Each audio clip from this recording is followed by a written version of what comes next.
Good afternoon बच्चों। आपके इस नए सत्र का पहला क्लास, सौभाग्य है कि अब ये क्लास आपके विद्यालय में ही पढ़ाया जा रहा है। पिछले 1.5 महीने में आपने काफ़ी कुछ मैथमेटिक्स के बारे में पढ़ा है। जस्ट अबाउट समुच्चय क्या है, तमाम सारी चीज़ें पढ़ते पढ़ाते हम लोग फंक्शन तक पहुँचे थे, लेकिन अब पुनः उसको आप रिवीजन समझ लीजिए, फिर से स्टार्ट समझ लीजिए। आपके फ़ायदे के लिए जो बच्चे जिनका छूट गया है वो लोग अब शुरू करें, और जिनका कंप्लीट है वो लोग रिवाइज करें। आज पुनः मैं शुरू करता हूँ समुच्चय।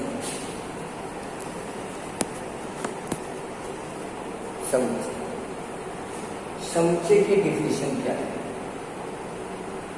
वस्तुओं या संख्याओं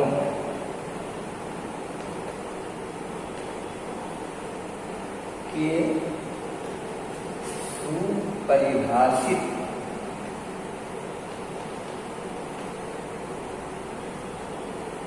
संग्रह को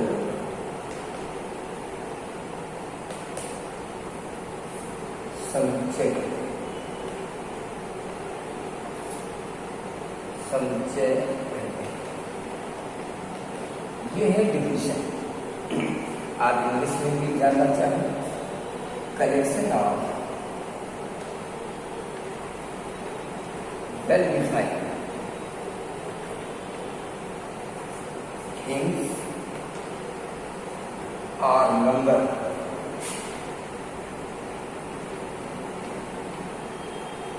is called set।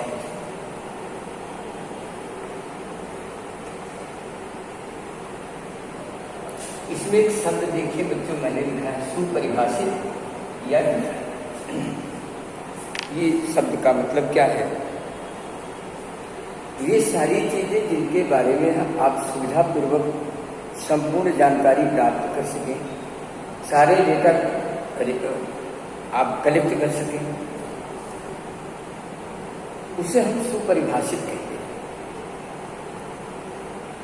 जिस चीज के बारे में आप कंफर्म जानकारी, कंफर्म नॉलेज ठीक से उसके बारे में आपको कुछ पता न चले, वो अनडिफाइंड है, अपरिभाषित है। तो केवल सुपरिभाषित वस्तुओं या नंबरों के संग्रह को ही हम समुच्चय कहेंगे, न कि किसी भी कलेक्शन को हम समुच्चय कहेंगे। समुच्चय की ये शर्त है, collection of well defined things are known, things are number is called. जैसे प्राकृतिक संख्याओं का समुच्चय, पूर्णांकों का समुच्चय, परिमेय संख्याओं का समुच्चय, कक्षा 10 के विद्यार्थियों का समुच्चय,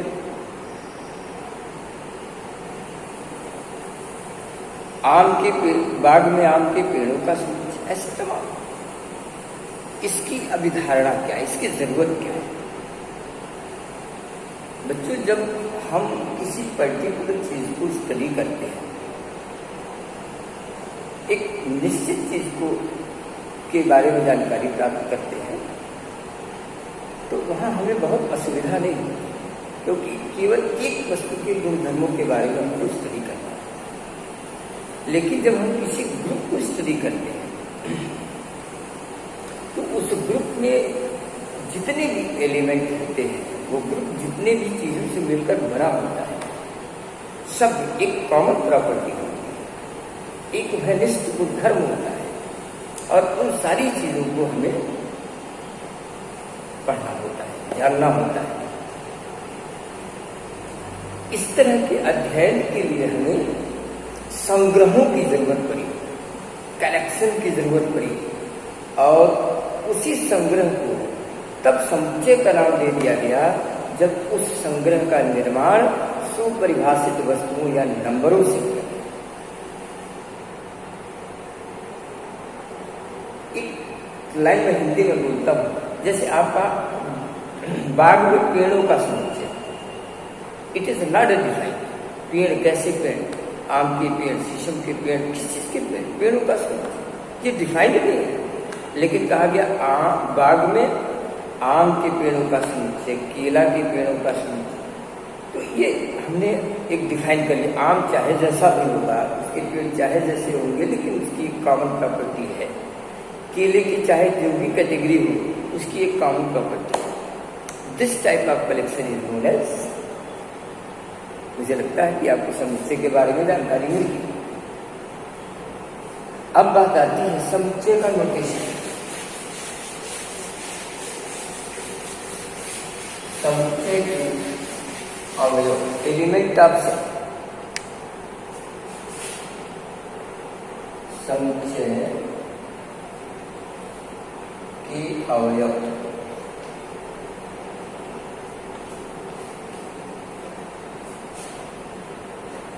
एलिमेंट ऑफ सेट।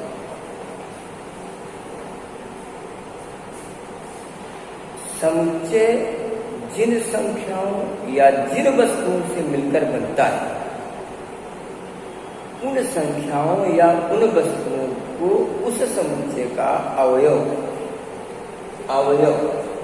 एलिमेंट।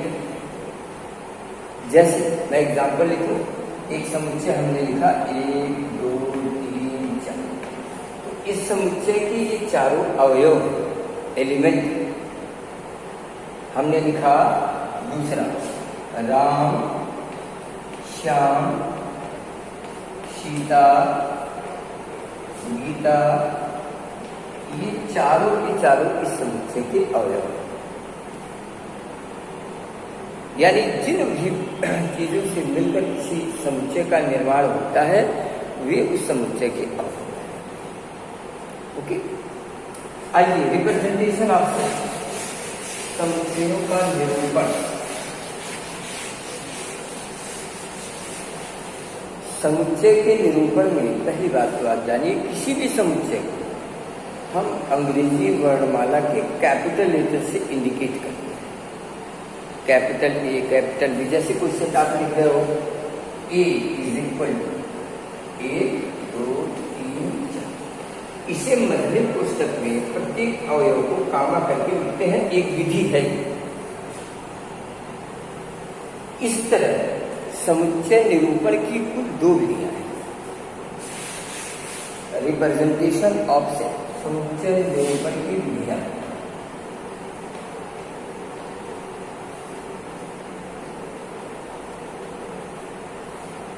ये विधि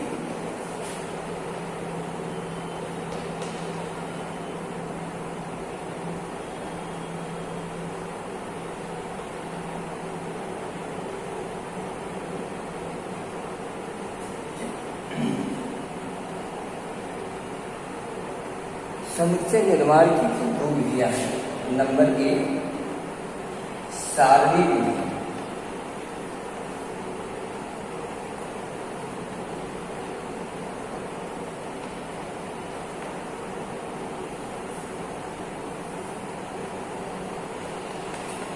नंबर 2, गुण निर्माण विधि। ये 2 विधियां हैं। इन दोनों में क्या क्या मतलब है? अब सारी विधि अभी मैंने लिखा, इस विधि में, सारी विधि में समुच्चय को हम मध्यम पुस्तक में कामांश करके लिखते हैं, ऐसे। अगला हमने लिखा राम, श्याम, सीता, गीता, ये है सारी टर्मिनल फॉर्म। और दूसरी विधि क्या है? गुण निर्माण विधि। इस विधि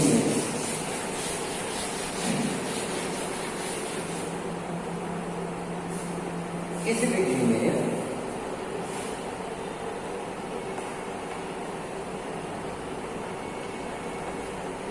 इस विधि विधि में, गुण निर्माण विधि में हम उन अवयवों के गुणों के आधार पर समुच्चय का निर्माण, जैसे हमने कोई लिखा, देखो 1 2 3 4, एक हमने सेट। अब ये चारों की क्या गुणधर्म है? ये सभी के सभी प्राकृतिक संख्याएं हैं, और प्राकृतिक संख्या कहाँ है? 1 से 4, ये इसका गुण है। इसके आधार पर किसी को अब हम ऐसे x is such that x is element of n and 1 is less or equal to x is less or equal to, ये है गुण निर्माण। मुझे लगता है आपको समझ में आया। ये दो विधियां हैं, इन्हीं इतने पर जितना कुछ मैंने बताया इसके आधार पर आप कहेंगे। दूसरी चीज है अवयव और समुच्चय का संबंध निरूपण। अवयव एवं समुच्चय का संबंध निरूपण। जैसे मान लीजिए कोई समुच्चय हमने लिखा 1 2 3 4, और हमको ये बताना है, ये कहना है कि 4 समुच्चय ए का अवयव है, तो हम कैसे इसको लिखेंगे, रिप्रेजेंट कैसे करेंगे? बोलना अलग की चीज है, समझाना अलग की चीज है। इसके लिए बच्चों मैथमेटिक्स में एक सिंबल है। सिंबल क्या है? अवयव का ये सिंबल है। अब जैसे 1 एक इसका अवयव है, 1 इज एलिमेंट ऑफ ए। 2 इसका अवयव है, 2 इज एलिमेंट ऑफ ए। 3 इसका अवयव है, 3 इज एलिमेंट ऑफ ए। 4 इसका अवयव है, लेकिन 5 इसका अवयव नहीं है, तो 5 इज नॉट एलिमेंट। इस तरह अवयवों का समुच्चय के साथ संबंध रिप्रेजेंट किए जाते हैं। बताइए ये इसका अवयव है, तो कैसे आप रिप्रेजेंट करेंगे? फिर यहां से आगे जब क्लासिफाई करते हैं तो आता है समुच्चय का वर्गीकरण। फिर आगे चलेंगे, थोड़ा थोड़ा आप स्टडी करें, आज पहला दिन है। समुच्चय का वर्गीकरण। समुच्चय मुख्यतः 2 तरह के होते हैं, आप गर्मी की छुट्टी में भी पढ़े होंगे। परिमित समुच्चय, अपरिमित समुच्चय, finite set and infinite set. परिमित समुच्चय क्या है? ऐसे समुच्चय जिनके अवयव काउंटेबल, गणनीय हो, पठनीय हो, आप जो भी समझ सकते हैं, इसे हम परिमित समुच्चय कहते हैं। जैसे अभी एग्जाम्पल ये मैंने लिखा। अपरिमित समुच्चय ऐसे समुच्चय जिनके अवयव अनकाउंटेबल, अगणनीय हो, अपरिमित हो। जैसे आप एक समुच्चय लिख सकते हैं 1 2 3 डॉट डॉट डॉट। ये देखिए, last element of this set is not defined. इस समुच्चय का अंतिम अवयव डिफाइंड नहीं है, परिभाषित नहीं है, इसलिए यह समुच्चय कैसा है? अपरिमित समुच्चय। इसका लास्ट एलिमेंट डिफाइन है, इसलिए ये परिमित समुच्चय है, और ये अपरिमित समुच्चय। परिमित समुच्चय भी 2 प्रकार के होते हैं, सिंगल सेट और नल सेट। एकल समुच्चय, रिक्त समुच्चय। एकल समुच्चय क्या है? वह समुच्चय जिसमें सिर्फ एक और एक ही अवयव हो, उसे हम एकल समुच्चय कहते हैं। A set who has one and only one element, this is single set। ऐसा कुछ भी, कोई भी सेट, कोई भी समुच्चय जिसमें एकमात्र अवयव हो, उसे हम सिंगल सेट या एकल समुच्चय। रिक्त समुच्चय क्या है? Null set. एक ऐसा समुच्चय जिसमें कोई अवयव ना हो। A set who has no element is called null set, and null set is denoted by 5। इसे हम 5 से रिप्रेजेंट करते हैं ऐसे। गलती से भी इसको ब्रैकेट में मत डालिएगा, ये एकल बन जाएगा।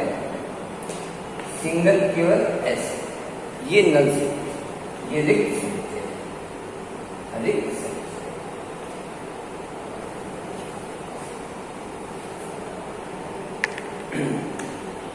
आप लोग मुझे लगता है बुक्स ले लिए होंगे और नहीं लिए हैं तो बुक खरीदिए। बालाजी प्रकाशन की किताब आपके विद्यालय में लगी हुई है और मैं भी उसी से पढ़ाऊंगा, आपकी एक्सरसाइज भी मैं उसी से सॉल्व कराऊंगा, इसलिए आप बुक्स ले लीजिए। निश्चित रूप से अब कोई रिवीजन नहीं होगा, निश्चित रूप से अब कोर्स अब जो आगे बढ़ रहे हैं ये बैक नहीं होंगे। इसलिए जो भी विद्यार्थी जहाँ भी जिस तरह जुड़े हैं आप ग्रुप में जुड़िए, अपना रजिस्ट्रेशन कराइए विद्यालय में और रजिस्ट्रेशन कराने के बाद आप इस ऑनलाइन स्टडी का आनंद लीजिए। घर बैठे बैठे आपको पूरी सुविधा, you are free to ask any problem by the WhatsApp, मैं आप सारी प्रॉब्लम सॉल्व करके आप। आज के लिए बस इतना ही, धन्यवाद।